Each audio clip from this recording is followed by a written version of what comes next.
The silence in the courtroom was a physical weight, pressing down on my shoulders. It was thicker than the polished wood of the witness stand, heavier than the judge's solemn gaze. All eyes were on me. To my left, Eleanor, my mother-in-law, sat ramrod straight, her lips a thin, triumphant line. She had already painted her picture of me, the grieving widow, a wolf in sheep's clothing, waiting to pounce on the family fortune. Her words from the week before still echoed in the cavernous room, a poison whispered to every family member who would listen. "She's just after our fortune." The judge cleared his throat, his voice surprisingly gentle. "Mrs. Miller, regarding the estate of your late husband, David Miller, which includes a 50% share of the vineyard assets, do you accept your inheritance as outlined in the will?" I felt a tremor in my hand, the only sign of the earthquake happening inside me. I looked past the judge, past the lawyers, and met Eleanor's cold, expectant eyes. I took a slow, deep breath, tasting the stale, air-conditioned air. Then I spoke, my voice clear and steady. "No, Your Honor, I decline." David and I met in a university library, tucked between shelves of agricultural science and poetry. He was studying business. I was finishing my master's in botany. He said he loved the way I talked about soil composition, as if it were a grand love story. I loved that he didn't just hear the words, but understood the passion behind them. His family, the Millers, already had money, old money from manufacturing that smelled of rust and obligation. But David had a different dream. He wanted to make something that grew. He'd bought a piece of land in the countryside, beautiful but neglected. "It could be a vineyard, Clara," he'd said, his eyes shining with a vision I couldn't yet see. "We could build something real, something that lasts." I was the one who saw the potential in the terroir, who spent months analyzing the soil, who knew which grapes would thrive in the cool, misty mornings. I poured my small savings, an inheritance from my own grandmother, into the initial soil remediation and the purchase of the first rootstocks. I gave up a promising academic career to trade my lab coat for muddy boots. My hands, once skilled with delicate instruments, became calloused from pulling weeds and pruning vines. David handled the business, the spreadsheets, the sales, but I was the heart of the vineyard. I was the one who walked the rows at dawn, who could tell by the curl of a leaf if a vine was thirsty. The first few years were a struggle. We lived in a tiny cottage on the property, patching the leaky roof and warming ourselves by a wood stove. There were no family handouts. Eleanor had made her disapproval of David's farming fantasy quite clear. To her, I was the eccentric botanist who had lured her son away from the respectable world of corporate finance. We poured every penny, every ounce of sweat, back into the land. When our first successful vintage was bottled, we cried. David designed the label himself. It was a simple, elegant drawing of two hands cupped together, holding a single grape leaf. "Our hands, Clara," he whispered, kissing my temple. "This is ours." Over 25 years, that vineyard became our life's work. It grew into a celebrated boutique winery. The money followed, but for us, it was never about the fortune. It was about the legacy of what we had built together, from the dirt up. I knew every gnarled vine like it was my own child. I knew the scent of the fermentation tanks in autumn and the quiet hum of the cellar in winter. When David got sick, it was a fast, brutal affair. In his last lucid moments, he held my hand. "It's all yours, Clara. Half of it was always yours, legally. But in my heart, all of it is. Don't let them take it from you." I promised him I wouldn't, but I was naive. I thought he meant a legal battle. I didn't understand he was warning me about a war for my soul. The first family dinner after David's funeral was a masterclass in subtle cruelty. It was held at Eleanor's cavernous home, a place that always felt more like a museum than a home. I walked in, and the conversation, a low, conspiratorial buzz, instantly ceased. David's sister, Margaret, gave me a tight, pitying smile and patted my arm. "So brave of you to come, Clara. We're all just trying to figure out the best way to protect David's legacy." The word protect hung in the air, aimed squarely at me. I was no longer part of the we. I was something David's legacy needed protection from. Throughout dinner, the conversation carefully skirted around me. They spoke of family matters, of the business, of decisions that needed to be made. I, who had co-managed that business for 2 decades, was treated like a guest. When I tried to offer an opinion on a new irrigation system we had been planning, Eleanor waved a dismissive hand. "Oh, let's not bother you with the tedious details, dear. You have enough on your plate." The message was clear. Your role here is to grieve quietly. The adults will handle the important things. A month later, they planned a family trip to a coastal resort, a place David and I had loved. A trip to heal, Margaret had announced on a family group chat I was still, for the moment, a part of. But the booking was made without consulting me. When the arrangements were shared, I saw they had booked a 3-bedroom suite for Eleanor and Margaret's family. For me, there was a separate standard room at the other end of the hall, next to the ice machine. It was a small thing, a logistical detail, but it felt like a deliberate partitioning. I was an afterthought, an annex to the core family unit. On that trip, the isolation became suffocating. On the beach, they'd lay their towels in a tight circle, leaving no natural space for me to join. I'd have to drag my lounger over, an awkward intruder into their closed formation. They'd make plans for dinner in hushed tones in front of me, then turn to me as if just remembering I was there. "Oh, Clara, we're going to that little seafood place. Is that all right with you?" The question wasn't an invitation. It was a courtesy, a box to be ticked. One evening, David's brother, Robert, who had always been the most transparent, cornered me by the bar. He reeked of expensive scotch and guilt. "Look, Clara," he slurred, "Mother is just worried. The vineyard is the cornerstone of the Miller name now. She just wants to ensure it stays in the family. You understand, it's not personal." "Not personal?" I asked, my voice barely a whisper. "Robert, I planted the first vine with my own hands. My name is on the original business charter. How is it not personal?" He just shook his head, unable to meet my eyes, and mumbled, "It's just complicated." The final humiliation came during a discussion about the upcoming harvest, the first one without David. I was explaining the importance of picking the North Slope Chardonnay before the next rain, a detail David and I would have discussed for hours. Eleanor cut me off mid-sentence. She turned to her son, Robert. "Robert, you'll need to hire a competent vineyard manager, someone with real qualifications." She looked directly at me, her gaze sweeping over my simple linen dress and worn-in sandals. "We can't leave something this valuable to an amateur, no matter how well-intentioned." In that moment, she didn't just erase 25 years of my life's work. She erased my identity, my expertise, my entire contribution. I wasn't a partner. I was a hobbyist, a well-intentioned amateur. I sat there, mute, as they nodded in agreement. The taste of my wine, the very wine I was drinking, turned to acid in my mouth. The breaking point wasn't a dramatic explosion, but a cold, quiet execution. It happened a week before the court date. Eleanor called a family meeting at the vineyard, not in the warm, familiar tasting room, but in the sterile, corporate-style boardroom David had reluctantly added a few years back to appease her sense of propriety. The long, polished table felt like a battlefield. I sat on one side. Eleanor, Margaret, and Robert sat on the other, a united front. They had a lawyer with them, a man with a smile as thin and sharp as a paper cut. He slid a folder across the table toward me. "Clara," Eleanor began, her voice dripping with false sympathy, "we know this is a difficult time. We've been thinking about what's best for you, to allow you to grieve, without any burdens." I opened the folder. It was a proposal. They would offer me a generous pension, a fixed sum paid out monthly. In exchange, I would sign over my half of the business, which they referred to as David's inheritance, to a trust managed by her and her children.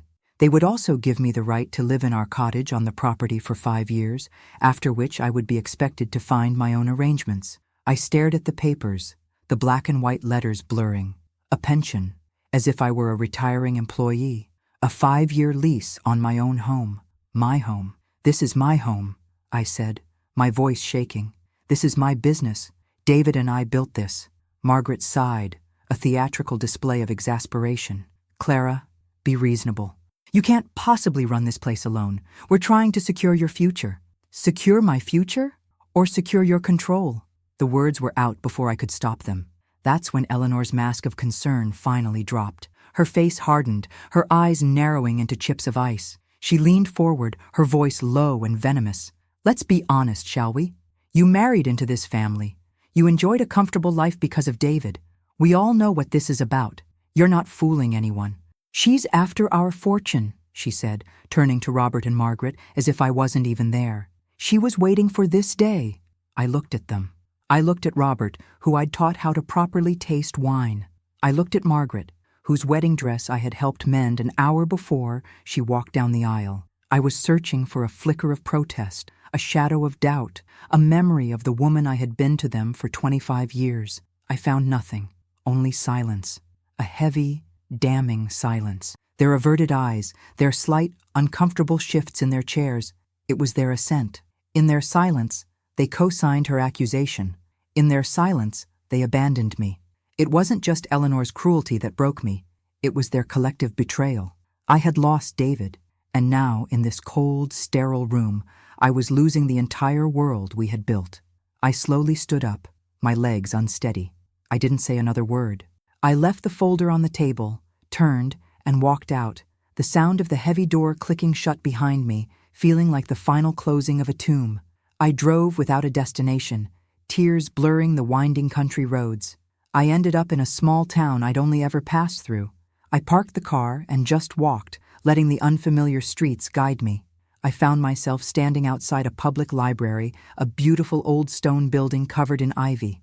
On impulse, I went inside. The hushed quiet, the smell of old paper and wood polish, was an immediate balm to my frayed nerves. I wandered into a small, sunlit reading room and sank into a worn leather armchair, pulling a random book of poetry off a nearby shelf without even reading the title. I didn't read it. I just held it, the weight of it a small anchor in the storm of my thoughts. I must have been sitting there for an hour, replaying that boardroom scene in a torturous loop when a woman with a cloud of white hair and bright, intelligent eyes sat in the chair opposite me. She was knitting, her needles clicking softly. For a long time, she said nothing. I was grateful for the silent companionship. Finally, she put her knitting down in her lap. "That's a tough one," she said, her voice soft but clear. I looked up, confused. "I'm sorry?"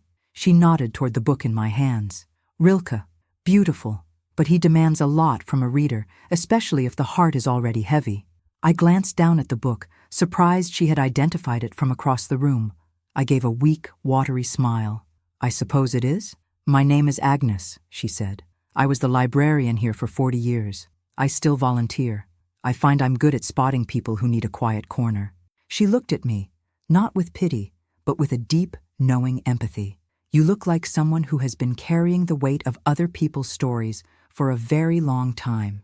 Her observation was so astute, so perfectly aimed, that it broke through my wall of shock. A sob escaped my lips, and once it started, I couldn't stop it. I sat there, in a public library, crying in front of a perfect stranger. She didn't shush me or offer platitudes. She simply waited. When my sobs subsided into shaky breaths, she reached into her bag and handed me a tissue. "I won't ask you what's wrong," Agnes said gently, "but I will ask you something else. In all of this, whatever it is, has anyone stopped to ask you what you want? Not what's reasonable, not what's best for the family, not what someone else thinks you deserve, but you. What does Clara want?" The question stunned me into silence. No one had asked me that. Not David's family, not the lawyers. In all honesty, I hadn't even asked myself. My entire focus had been on defending what David and I had built, on honoring his memory, on fighting against their narrative. I had been so busy reacting that I hadn't considered what I, as an individual, truly desired for my own future. I don't know," I stammered, the admission feeling both shameful and liberating. Agnes smiled, a kind, crinkly-eyed smile. "Well," she said, picking up her knitting again, "that sounds like a wonderful place to start." Her simple question was a key, unlocking a door in my mind I didn't even know was there. It shifted my perspective from one of loss to one of possibility. What did I want? For the first time in months, I wasn't thinking about the vineyard or the family. I was thinking about me. I spent the next 2 days in a small, anonymous motel with a yellow legal pad and a pen. Agnes's question, "What do you want?" was written at the top of the first page. I didn't want their blood money pension. I didn't want to live as a tolerated tenant in my own home. I didn't want a bitter, protracted war that would dishonor David's memory and drain my soul. What I wanted was my freedom and justice. Not revenge, but a clean, indisputable acknowledgement of my life's work. Then, I remembered. It came to me in a flash, so clearly I could almost feel the smooth, thick paper in my hands. The original incorporation documents for the winery, filed 25 years ago. David, with his business acumen, had been meticulous. We had established it as a partnership, an LLC. I wasn't just his wife, I was a founding partner. My initial investment, the inheritance from my grandmother, was documented as my starting capital contribution. My name wasn't on the deed to the land, which was in the Miller family trust, but my name was all over the business itself, the business that made the land valuable.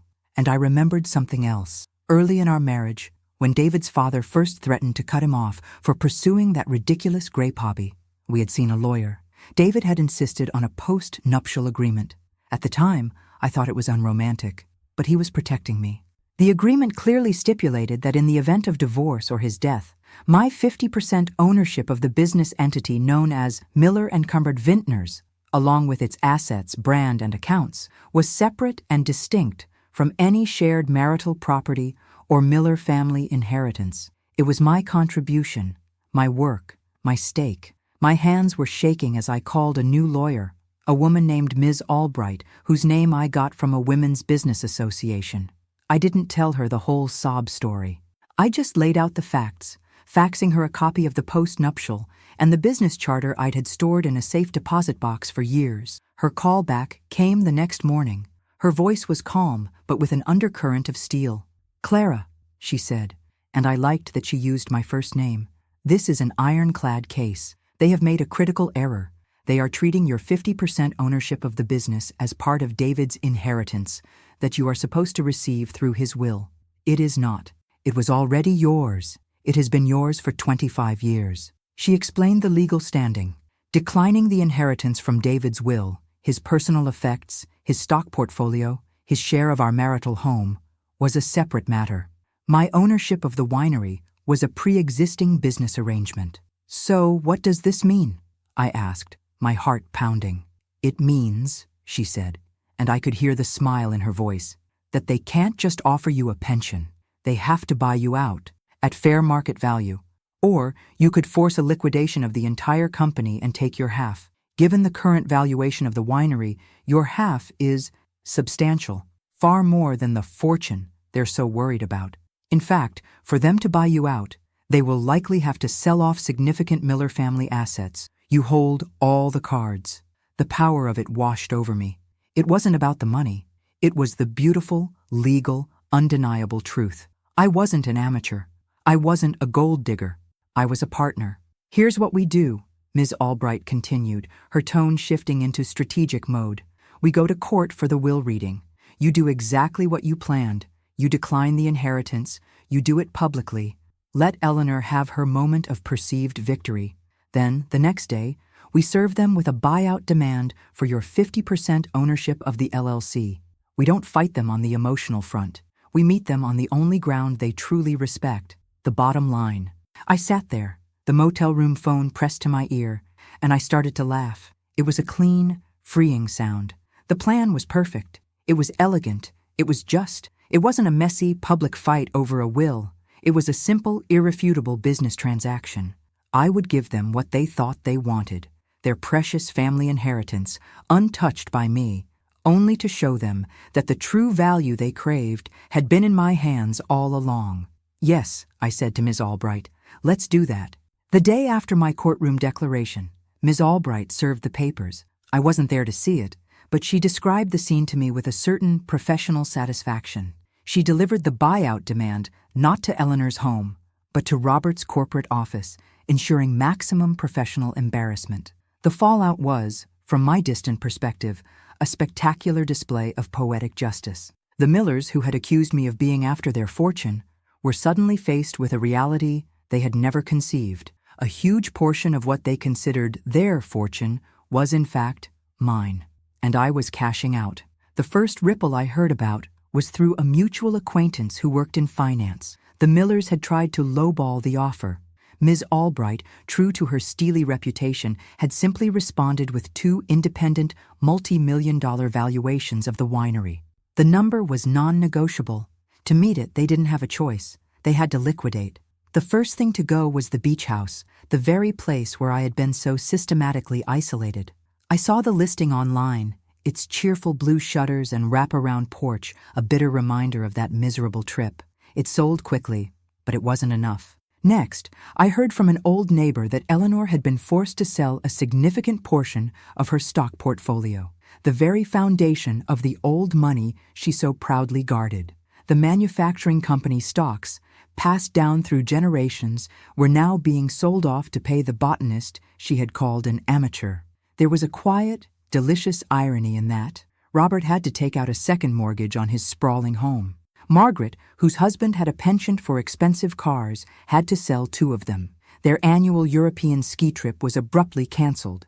Their lives, padded with a comfortable layer of financial invincibility, were suddenly constrained. They were forced to make choices, to budget, to feel the pinch of financial pressure for the first time.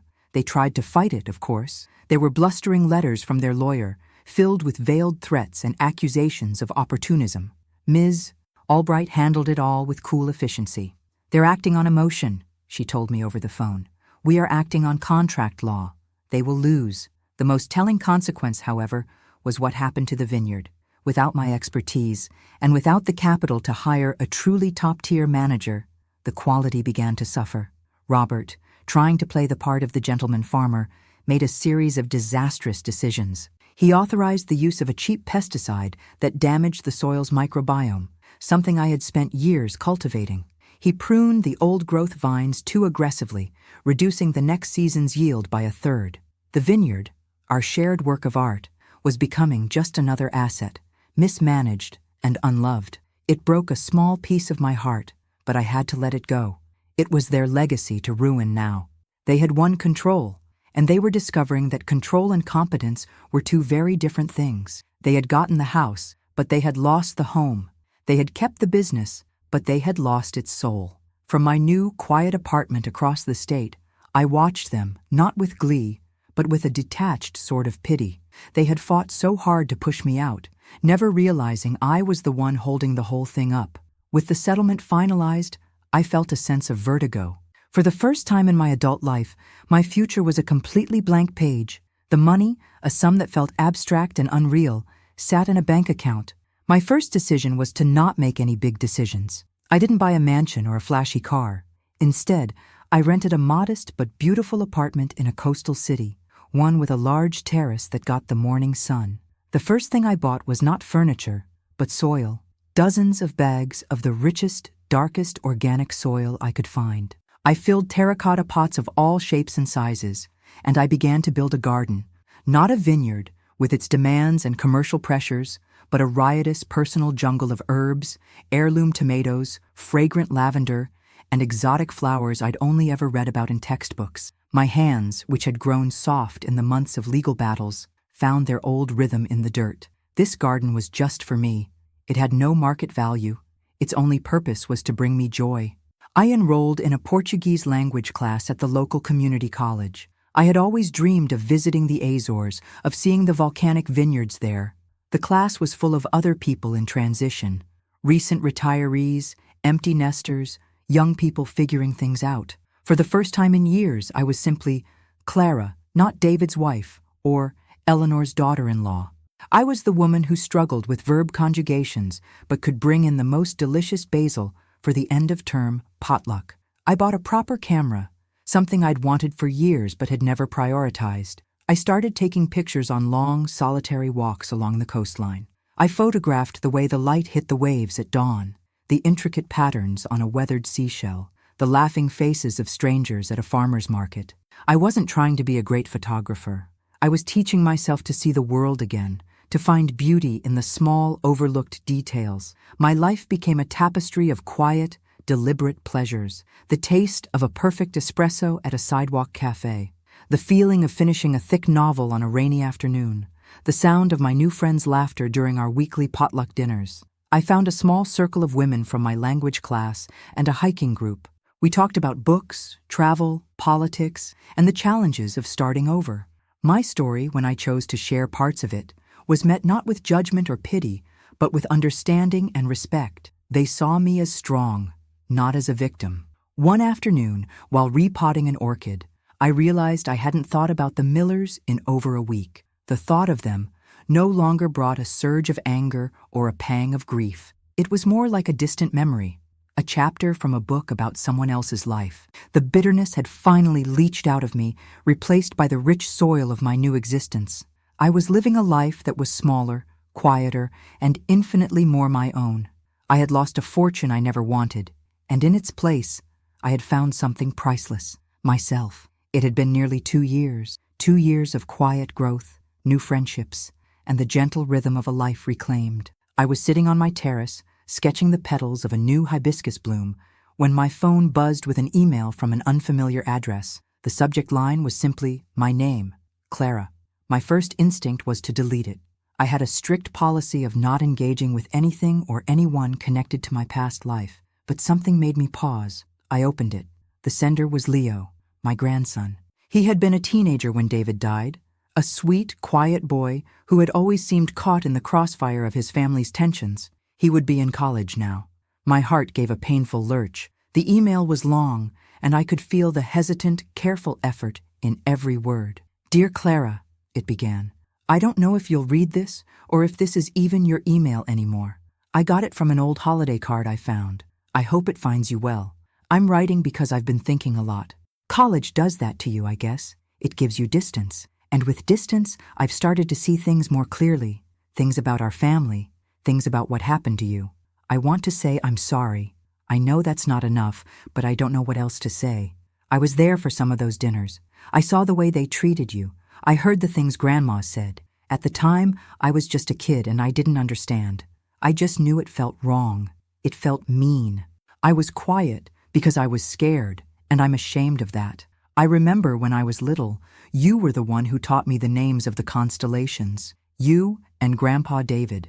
And you showed me how to tell if a grape was ready to be picked just by its color. You never treated me like a child. You always talked to me like I was a person.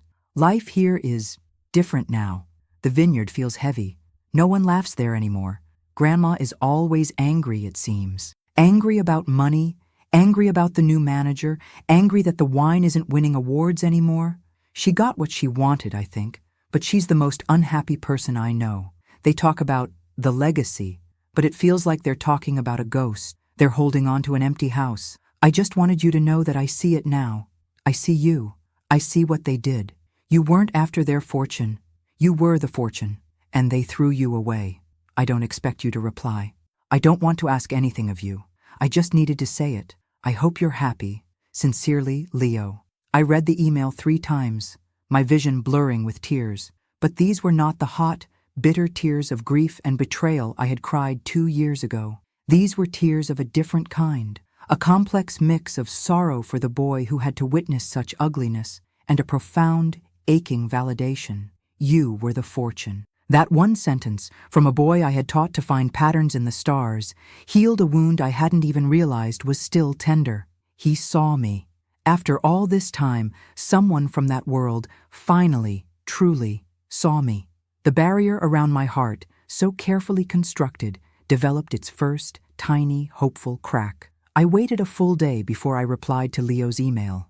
I needed to let the emotions settle, to ensure my response came from a place of authentic peace, not a residual ache. I sat on my terrace, the sea breeze rustling the leaves of my little garden, and I wrote from the heart, but also from the hard-won wisdom of the past 2 years. My dearest Leo, I began.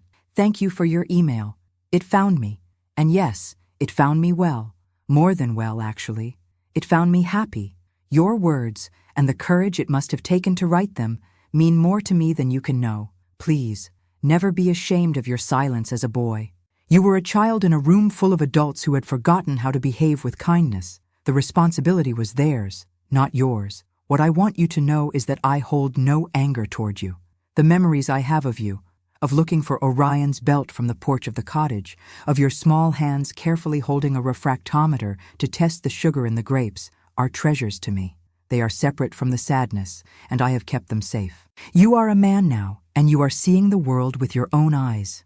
That is a painful and powerful gift. It is true that your grandmother and I saw the world and the vineyard in very different ways. I saw it as a living thing, a partnership built on love and hard work. She saw it as a possession, an asset to be controlled. There was no room for both visions to exist in the same space. What happened was the inevitable result of that. I have made my peace with it, and I am genuinely sorry that the fallout has left a shadow over your family. I am living a very different life now, Leo. It's a quiet life, but it is deeply my own. I have learned to live on my own terms, to find joy in small, simple things. I have found that freedom and peace of mind are the only fortunes worth having.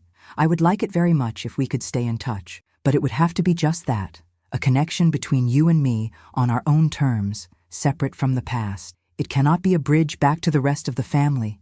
That door is closed, not out of malice, but out of the necessity of self-preservation. I have worked too hard to build this new peace to risk it. Tell me about your studies. Tell me what constellations you can see from your college campus. Tell me what you are passionate about. Let's build something new, you and I. With all my love, Clara. As I pressed send, a profound sense of closure settled over me. It wasn't a Hollywood ending where a family tearfully reunites. It was something far more real and valuable. It was the acknowledgement of truth, the establishment of healthy boundaries, and the opening of a new, tentative door to the future. My story was no longer about what they did to me. It was about what I had done for myself. I had survived, I had healed, and I had rebuilt. I had declined an inheritance tied to bitterness and control. And in doing so, I had claimed my true inheritance, a life of my own choosing, bathed in the gentle light of the morning sun on my own terrace. The future was no longer a blank page to fear, but a beautiful, open landscape waiting to be explored. Has there ever been a moment in your life where you had to choose your own peace over a relationship or an expectation? It's one of the hardest decisions to make. Share your story or your thoughts in the comments below. I read every single one. And if this story resonated with you, please consider subscribing to the channel and clicking the notification bell. Your support allows us to keep sharing stories about the strength and resilience of women everywhere. Thank you for being here.